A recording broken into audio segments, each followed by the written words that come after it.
Hello लैप्टिक learners, today's topic is a packed cell volume, जिसका other name होता है हिमेटोक्रिट। अब बात आती है कि हिमेटोक्रिट क्या है और हम इस टेस्ट को क्यों परफॉर्म करते हैं। तो हिमेटोक्रिट एक पीसीवी, जिसे हम बोलते हैं packed cell volume, is the volume of a red cell which is expressed as a percentage of the whole blood.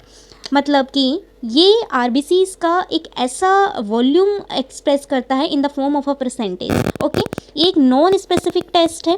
इसे हम पर्टिकुलर डिजीज़ का फाइंड आउट नहीं कर सकते, बट हाँ ये ये कर सकते हैं कि कौन सी वैल्यू, अगर हमारी वैल्यू कम आती है तो क्या क्या चीज़ें प्रॉब्लम्स हो सकती हैं। हमें कोई फाइंड आउट नहीं मिल रहा है, प्रॉपर डिजीज़ का नेम नहीं मिल रहा है कि क्या हो रहा है, बस ये पता चल रहा है इन्फ्लामेशन चल रही है हमारी बॉडी में। ओके, तो इसका प्रिंसिपल क्या होता है? इसका प्रिंसिपल है कि anticoagulated blood is taken in a Wintrobe और the capillary tube fill up to the uppermost mark and then rotate for 30 minutes. अगर हम विंट्रोब ट्यूब में एंटीकोगुलेटेड ब्लड को फिलअप करते हैं तो उसके लिए 30 मिनट सेंट्रीफ्यूगेशन चाहिए। अदरवाइज कैपिलरी ट्यूब के लिए क्या होता है, यहाँ पे माइक्रोहेमेटोक्रिट सेंट्रीफ्यूग होता है जिसकी पावर बहुत ज़्यादा, आरपीएम बहुत ज़्यादा होता है, उसके लिए हम ओनली 1 मिनट्स के लिए टाइम रखते हैं। उसके बाद the packed cell volume of the red cell is directly read from the graduated tube as percentage. उसके बाद क्या होता है, जो पेग सेल वॉल्यूम है, जो हमारा सेंट्रीफ्यूग करने के बाद रेड सेल्स सेडिमेंट हो जाएंगे, पैकेजिंग हो जाएगी, उसको हम मेज़र कर लेंगे by the use of a Wintrobe graduated tube. यहाँ पे एंटीकोगुलेटेड ब्लड हम ईडीटीए या फिर डबल ऑक्सिलेट ले सकते हैं। यहाँ पर हम पोटेशियम और अमोनियम ऑक्सिलेट का यूज़ नहीं करते हैं, क्योंकि अमोनियम ऑक्सिलेट क्या करता है, इंक्रीज़ कर देता है आरबीसीज के साइज़ को, और जो पोटेशियम है वो डिक्रीज़ कर देता है आरबीसीज के साइज़ को। तो हमें याद रखना, एंटीकोगुलेटेड या तो हम ईडीटीए लेंगे या फिर डबल ऑक्सिलेट लेंगे।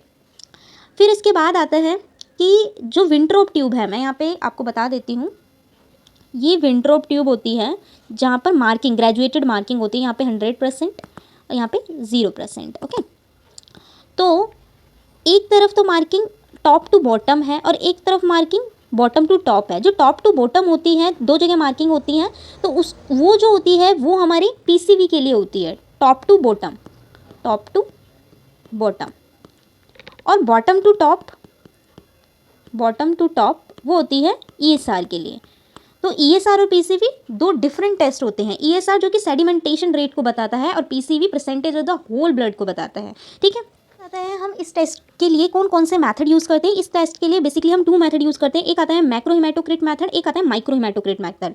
जो मैक्रो हिमेटोक्रिट मेथड है, इसमें हम विंट्रोब ट्यूब का यूज़ करते हैं। विंट्रोब ट्यूब जो कि it is 110 nanometre in a length and 2.5 nanometre in a diameter. ये एक ट्यूब होती है जो कि 110 नैनोमीटर इन लेंथ में होती है, 2.5 इन डायमीटर होता है। ये एक टॉप से अपर वाली टॉप से ओपन होती है। ओके, और इसकी 2 मार्किंग होती है, जैसे कि मैंने आपको इसमें बताया, इसकी 2 मार्किंग होगी, टॉप टू बॉटम और बॉटम टू टॉप। ओके,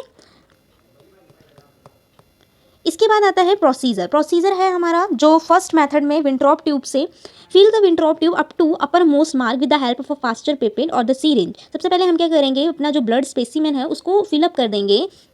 यहाँ पे समझाने के लिए मैं एक डायग्राम ड्रॉ कर देती हूँ। ठीक है, हमने ब्लड कलेक्ट करा, सबसे पहले ब्लड कलेक्ट करा हमने, ओके, ईडीटीए वाइल्स या फिर डबल ऑक्सिलेट में। उसके बाद हमने क्या करा कि by the help of the syringe की हेल्प से, ये विंट्रोब ट्यूब है, इसमें हमने सीरिंज की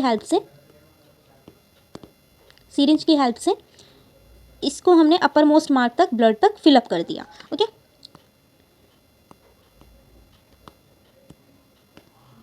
फिर उसके बाद place the Wintrobe tube in opposite side in centrifuge. अब हम सेंट्रीफ्यूग में इस ट्यूब को रखेंगे। सेंट्रीफ्यूग में रखने का तरीका कैसा होता है कि सेंट्रीफ्यूग में जो भी हम चीज़ें रखते हैं वो शुड बी बैलेंस्ड होनी चाहिए। ठीक है, बैलेंस्ड होनी चाहिए। उसके बाद अपोजिट साइड में हमने सेंट्रीफ्यूग में रखा। Centrifuge for 30 minute at 3000 RPM. Centrifuge करेंगे हम 30 मिनट्स के लिए at the 3000 RPM. After 30 minute take out the tube and read the PCV directly with the help of the graduation mark given on the tube. फिर उसके बाद हम 30 minute के बाद अपनी ट्यूब को ले निकालेंगे और उसका ग्रेजुएशन चेक करेंगे, ग्रेजुएशन लेवल चेक करेंगे टॉप टू बॉटम। इधर हम उसको निकालने के बाद टॉप टू बॉटम उसको चेक करेंगे यहाँ पे कि कितनी हमारी रीडिंग आई है। ओके, फिर ये था हमारा विंट्रोब ट्यूब का। तो हमें क्या दिखाई देगा आफ्टर सेंट्रीफ्यूगेशन, जब हम रीडिंग चेक करते हैं ना, तो यहाँ पे अपर मोस्ट लेयर पे तो हमें प्लाज्मा दिखेगा। ठीक है, 3 लेयर्स हमें दिखाई देती हैं, ये प्लाज्मा। ओके,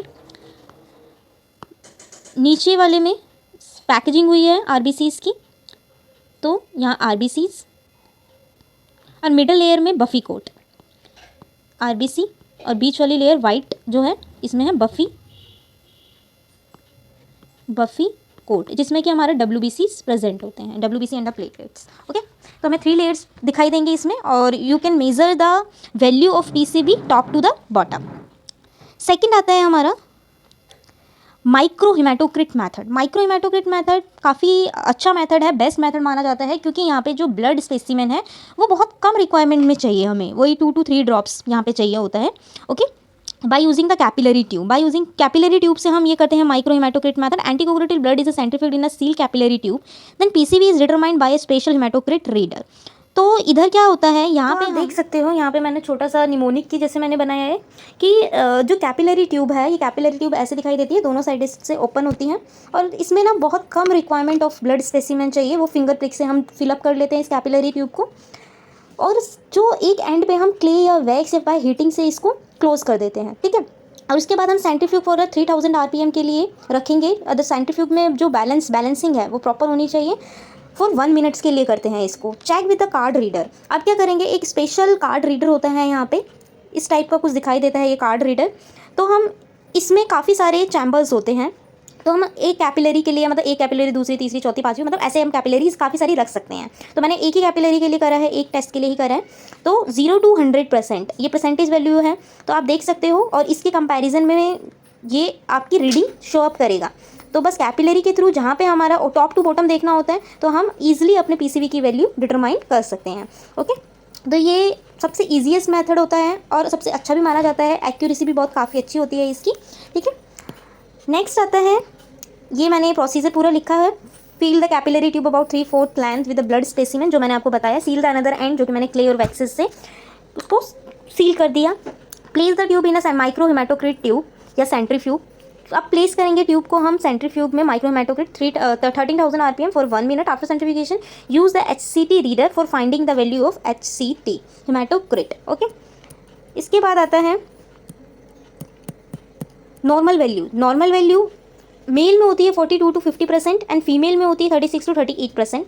क्लिनिकल सिग्निफिकेंस क्या है, क्यों हम इस टेस्ट को करते हैं परफॉर्म? अगर नॉर्मल वैल्यू 42, अगर मेल में कम आ रही है 30, 35, तो ये हो सकता है, ये इंडिकेट करता है एनीमिया है उस पेशेंट को, या फिर increase oxygen supply, decrease oxygen supply to cells, sorry यहाँ पे decrease oxygen supply to the cells, क्योंकि जब एनीमिया है मतलब कि RBCs की मात्रा कम है, तो उस जगह पे ऑक्सीजन सप्लाई भी बहुत लिमिटेड अमाउंट में, कम अमाउंट में जाएगी सेल्स के लिए। हार्ट डिजीज़ हो सकती है और मैलिग्नेंट ट्यूमर हो सकता है। अगर मैं यहाँ पे इंक्रीज़ की बात करूँ तो इंक्रीज़ चांसेस बहुत कम देखे जाते हैं इसमें, बट डिहाइड्रेशन के केसेस में PCB की इंक्रीज वैल्यू हो सकती है। ठीक है, तो thank you, like my channel, please subscribe me and promote me, और ये भी बताइए कि मैं नेक्स्ट वीडियो किस पे बताऊँ। Thank you.